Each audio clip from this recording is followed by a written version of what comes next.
नमस्कार, मैं परमहंस उपाध्याय और आप देख रहे हैं ट्रेकर टाइम। विमान जो क्रैश हुआ था उसकी एक प्राथमिक रिपोर्ट आ गई है और उसमें दो जो पायलट हैं वो आपस में बात कर रहे थे।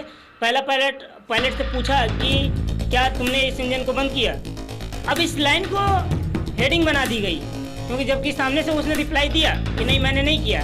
इस लाइन को हेडिंग बना के न्यूज़ चैनलों पे चलाया गया और बाकी चीज़ें दिखाई जा रही हैं। क्या ये इसलिए किया जा रहा है ताकि सरकार बच जाए? क्या ये इसलिए किया जा रहा है कि अमेरिका की वो कंपनी बच जाए?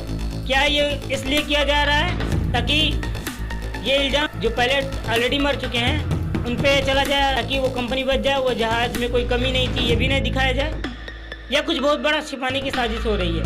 क्योंकि जाहिर सी बात है वो चीज़ें नहीं बताई जा रही हैं जो वाकई में हुआ है, और हो कुछ भी सकता है, क्योंकि इस बात का अपना कोई मतलब नहीं निकलता है। जिस बात को लेकर के वायरल किया जा रहा है, जरूर एक पायलट पूछ सकता है, क्यों नहीं पूछ सकता? उसे कुछ गड़बड़ी लगा तो उसने पूछा, सामने से जवाब भी आया कि नहीं हुआ है। और जब जहाज क्रैश पाई गई तब देखा गया कि प्रॉपर तरीके से वो चीज़ें ऑन थी, और ये संभव भी नहीं है कि 2-3 सेकंड के अंदर उसको खींच दिया जाए,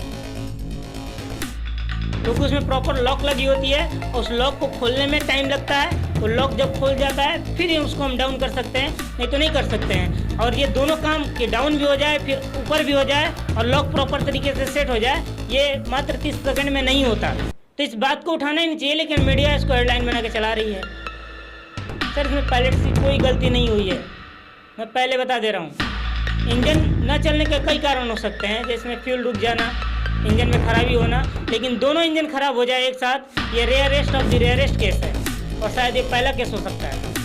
ऐसा होता नहीं है। तो क्या रिपोर्ट में जो दावा किया जा रहा है, क्या लोगों को बलगलाने के लिए किया जा रहा है, ताकि ये देश में बस पायलटों की मुद्दा बन जाए कि 2 पायलटों में विवाद हुआ, इसके वजह से एक ने बंद कर दिया और उसके बाद कहानी खत्म?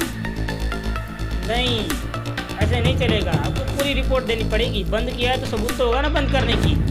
आपको बता दें कि इस विमान में कुल 242 मेंबर थे, इसमें से एक जिंदा बचा, बाकी लोगों की मौत हो गई।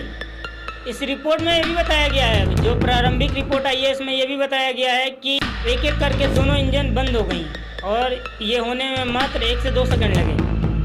अब आप ये सोच लीजिए कि जब मैं ये कह रहा हूँ आपसे कि 30 सेकंड 20 सेकंड के अंदर ये पॉसिबल ही नहीं है कि कुछ चीज़ों को खोल करके किया जाए, तो आप ये सोच लीजिए कि 1 सेकंड के अंदर ये चीज़ें कैसे हुई होंगी। ये केवल 1 सेकंड बोला जा रहा है, तो 1 सेकंड में कैसे हुई होगी?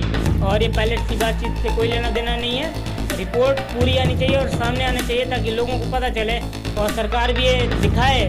समझ ही में नहीं आ रहा कि ये 56 इंच की सीने वाली सरकार क्या कर रही है और क्यों डर रही हुई है हर चीज़ों से। और आप ऐसे करते रहे तो अगली बार आपको मौका नहीं आएगा। तो थोड़ा सिंसियरिटी दिखाइए, एक्शन लीजिए और क्लियर रिपोर्ट पब्लिक के सामने रखिए। जो दुर्घटना 35 सेकंड में हो जाती है उसकी जांच में इतने समय नहीं लगते। अगर आप समय ले रहे हैं तो प्रॉपर तरीके से जांच कीजिए और असली वजह बताइए। ये छोटी मोटी हेडलाइन को ले आकर के, छोटी मोटी आईडियो को ला करके ये मत प्रूव करने की कोशिश कीजिए कि पायलट्स की गलती थी, क्योंकि पायलट्स एक्सपीरियंस थे, दिमागी हालत बिल्कुल सही था, स्वास्थ्य बिल्कुल सही था, तो ये उनकी गलती नहीं हो सकती। नमस्कार।